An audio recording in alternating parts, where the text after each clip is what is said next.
নগাঁৱত RS Gandhi and কোম্পানীৰ গুণ্ডাগিৰি ইমানেই তেওঁলোকৰ বাঢ়িছে যে পানীমূৰৰ পাহাৰত তেওঁলোকে অবৈধভাৱে এতিয়া খনন চলোৱা আৰম্ভ কৰিছে।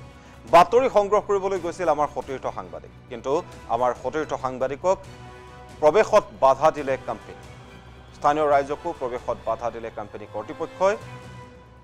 আৰু এই যি কেমেৰাত বন্দী হ'ল, আমাৰ কেমেৰাত বন্দী হ'ল নগাঁৱৰ সেই পানীমূৰ পাহাৰত চলি থকা অবৈধ খননৰ দৃশ্য। সতীৰ্থ বাহাৰুল ইছলাম আছে, ঘটনাস্থলীত উপস্থিত আছে। বাহাৰুল ইছলামৰ ওচৰলৈ আমি পোনপটীয়াকৈ যাব বিচাৰিছোঁ। ক'ব লাগিব অসমত এনেকুৱা জেগা ওলাইছে য'ত নেকি সাংবাদিক প্ৰৱেশ কৰিব নোৱাৰে। তাৰে দৃশ্য মই প্ৰথমতে দেখুৱাইছোঁ। আমি NB নিউজে উপস্থিত হৈছিলোঁ। RS গান্ধীৰ যি কোৱাৰী আছে, যি মাইনিং কৰে যি জেগা, সেই জেগাত আমি উপস্থিত হৈছিলোঁ। স্থানীয় ৰাইজে আমাৰ লগত আহিছিলে।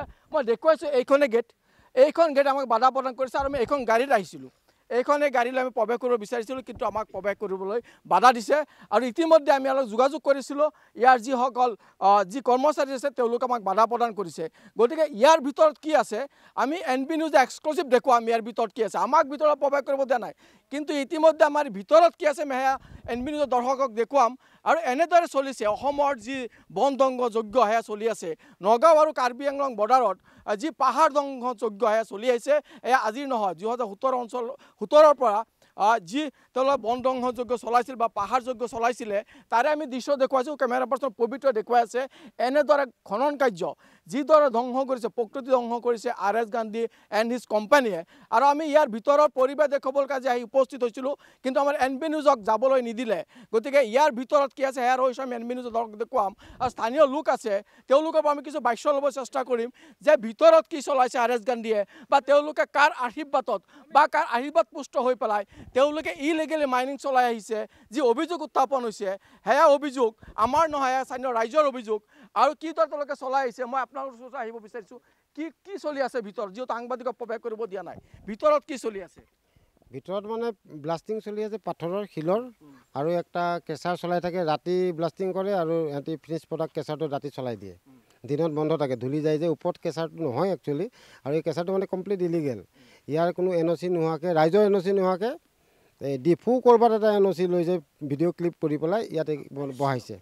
এতিয়া এই কেঁচাৰটো ইলিগেল কাৰণে আপোনালোকক ভিতৰলৈ যাব দিয়া নাই, সেইটোৱে কথা। সেইকাৰণে নিউজ বা কোনোবা মিডিয়াক যাবলৈ মানা কৰি দিয়ে। শুনিলে স্থানীয় লোক, স্থানীয় ব্যক্তিয়ে কৈছে ভিতৰত কি চলি আছে, ইলিগেলি মাইনিং চলি আছে, ইলিগেলি কেঁচাৰ চলি আছে, তাৰ কাৰণে আমাক ভিতৰত প্ৰৱেশ কৰি দিব নাই। আৰু এজন যুৱক, আৰু এজন ব্যক্তি আছে, আপোনাৰ পৰা জানিব বিচাৰিছিলোঁ। আপোনালোক স্থানীয় ৰাইজ আৰু আমাক লৈ আহিছিলে ভিতৰত লৈ যাবৰ কাৰণে, কিন্তু আমাক বাধা প্ৰদান কৰিছে। কি হওক, ভিতৰত কি চলি আছে?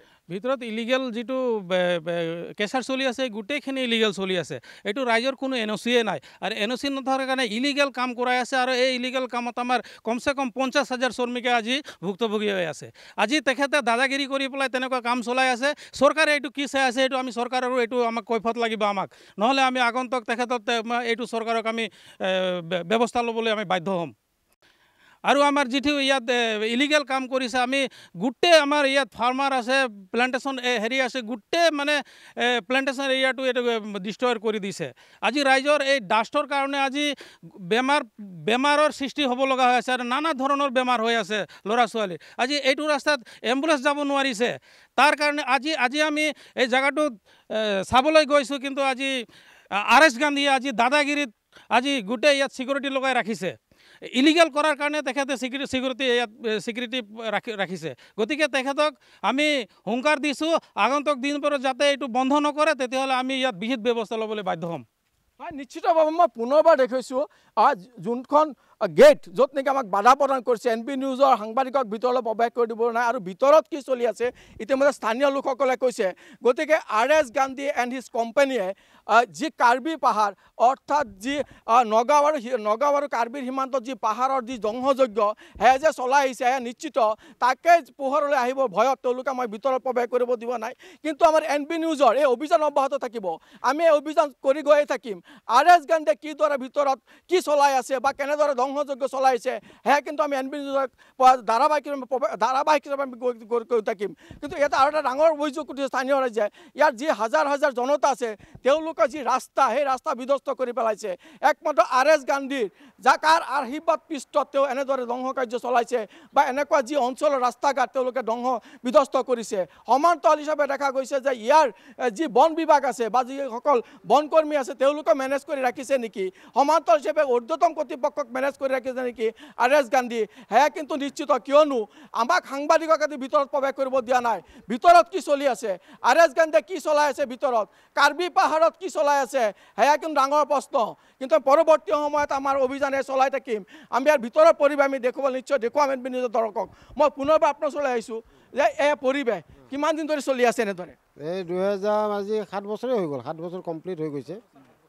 7 বছৰ এই 7 বছৰ পুৰা কমপ্লিট এই একে ডিজাইনে কৰি আছে আৰু এতিয়া আমি NB নিউজক খোজ কঢ়া পথে মই লৈ যাব মানে ভাবিছোঁ লৈ যাম এইফালেদি আমি যাওঁ তাত আপোনালোকে চাব পাৰিব তাত যদি বাধা প্ৰদান কৰাৰ কাৰণটো কি কাৰণত বাধা প্ৰদান কৰে সাংবাদিকক কিয় ভিতৰত সোমাব নেকি সাংবাদিকক বাধা দিয়াৰ কাৰণ এটাই আছে কিবা এটা গণ্ডগোল আছে সেইকাৰণেতো বাধা দিব তাত যদি চুৰি কাৰ্য চলিছে সেইকাৰণে বাধা দিব ৰাইজৰ ওচৰত সেইটো ফাঁকি মাৰি পেলাই তেওঁ চলাই আছে গভৰ্ণমেণ্টক ফাঁকি মাৰিছে গভৰ্ণমেণ্টেও নাজানে যে কিমান ফাঁকি মাৰি পেলাই কাম কৰিছে সেইটো কাৰণে মিডিয়াক যাবলৈ দিয়া নাই হয় নিশ্চিতভাৱে এতিয়া ডাঙৰ প্ৰশ্ন কোটিটকীয়া প্ৰশ্ন ৰাইজৰ যি RS এণ্ড হিজ কোম্পানীয়ে কাৰ আশীৰ্বাদ পৃষ্ঠ বা আশীৰ্বাদত এনেদৰে তেওঁলোকে অবৈধ খনন কাৰ্য চলাইছে পাহাৰ ধ্বংসযজ্ঞ চলাইছে নিশ্চয়কৈ বাহাৰুল ইছলাম এই মুহূৰ্তত বাহাৰুল ইছলাম আপোনাক ধন্যবাদ জ্ঞাপন কৰিছোঁ আৰু RS গান্ধী আৰু তেওঁৰ কোম্পানীয়ে যি ধৰণেৰে এতিয়া গুণ্ডাগিৰি চলাইছে আৰু পাহাৰত যি ধৰণেৰে অবৈধভাৱে খনন চলাইছে ইয়াৰ বিৰুদ্ধে NB নিউজৰ অভিযান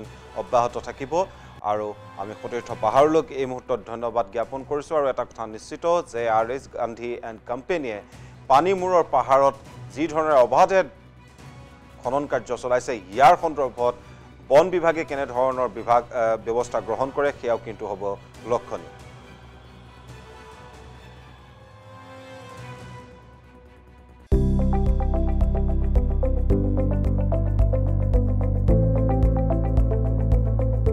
NB নিউজ সহজ সৰল ভাষাত নৱভাৰতৰ কথা